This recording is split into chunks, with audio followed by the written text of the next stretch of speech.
लाश हर बार की तरह पेड़ से उल्टी लटकी हुई थी। उन्होंने उस लाश को पेड़ से नीचे उतारा और अपने कंधों पर रखा और साधु के आश्रम की ओर चल दिए। रास्ते में बेताल ने उन्हें एक अन्य कहानी सुनाई।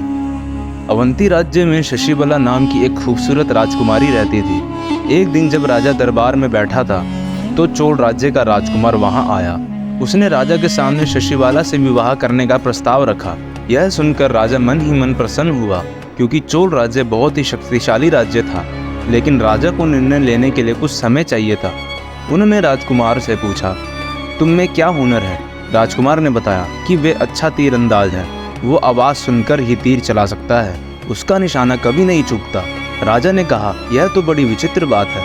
आप मेरे मेहमान बनकर रहें, मैं अपनी बेटी से बात करके आपको जवाब दूंगा। फिर राजकुमार को मेहमान खाने में भेज दिया गया। अगले दिन विशाली के राजकुमार ने आकर शशिबाला का हाथ मांगा। राजा ने उससे भी उसका हुनर पूछा। वो बोला, वे बहुत सुंदर रेशम गाद के कपड़े बुन सकता है। ये काम किसी दूसरे को नहीं आता। वे थोड़ा सा कपड़ा अपने इस्तेमाल के लिए रखता है, बाकी सारा कपड़ा गरीबों में दान कर देता है। ये बताकर राजकुमार ने रेशम के कपड़े का नमूना राजा को दिया। राजा कपड़े की कोमलता को देखकर हैरान रह गया। राजा ने उसे भी मेहमान खाने में ठहरने को कहा। वैशाली का राजकुमार किसी भी हाल में शशिबाला से विवाह करना चाहता था, इसलिए उसने मेहमान खाने में रुकने से मना नहीं किया। उधर शशिबाला को उसकी दासियों ने सूचना दी कि कोई राजकुमार उसका हाथ मांगने आया है। फिर दासियों ने राजकुमार के हाथ के बुने हुए कपड़े का नमूना दिखाया, जो शशिबाला को अच्छा लगा। राजकुमारी को सुंदर वस्त्र पहनने का बहुत शौक था, लेकिन ऐसा सुंदर और कारीगरी वाला कपड़ा उसने पहले कभी नहीं देखा था। अगले दिन दरबार में तीसरा राजकुमार आया। वो भी राजकुमारी से शादी करना चाहता था। उसने बताया वो एक महान विद्वान है। उसके अगले दिन छेंदी राज्य का राजकुमार आया।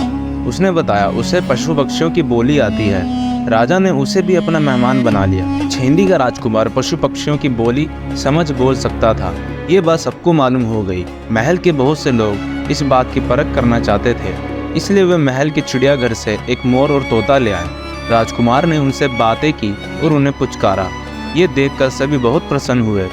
राजा रानी ने तय किया कि शशिबाला स्वयं अपने लिए वर का चुनाव करेगी। राजा ने शशिबाला से कहा कि वो जिस वर को पसंद करे उसके गले में वरमाला डाल दे। फिर उन्होंने चारों राजकुमारों को बुलाकर एक साथ बिठा दिया। थोड़ी देर बाद शशिबाला अपने हाथों में वरमाला लेकर आ गई। ये कहानी सुनाकर बेताल ने राजा से पूछा, राजा विक्रम, अब तू बता, राजकुमारी शशिबाला किसका चुनाव करेगी? अगर तूने सही उत्तर नहीं दिया तो मैं तेरे सिर के टुकड़े टुकड़े कर दूंगा। राजा विक्रमादित्य कुछ क्षण मौन रहे, क्योंकि वे जानते थे कि उनके बोलते ही बेताल वापस चला जाएगा। लेकिन राजा के पास कोई विकल्प नहीं था। वो बोले, बेताल, कोई आदमी अपने कर्मों से ही ब्राह्मण, शूद्र, वैश्य अथवा क्षत्रिय होता है। इसलिए राजकुमारी शशिबाला को एक क्षत्रिय से ही विवाह करना चाहिए।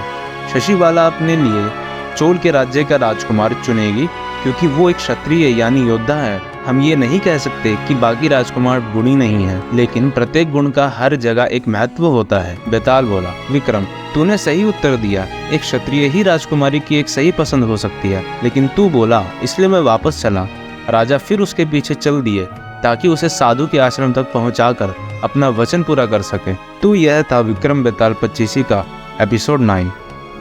अगली कहानी सुनने के लिए हमारे चैनल को सब्सक्राइब करके बेल आइकन दबाएं, ताकि आप कहानी से वंचित न रह जाएं। कहानी अच्छी लगी हो तो वीडियो को लाइक और शेयर अवश्य करें। हम आपके लिए ऐसे ही नैतिक, रोमांचक और प्रेरक कहानियाँ लाते रहेंगे। धन्यवाद।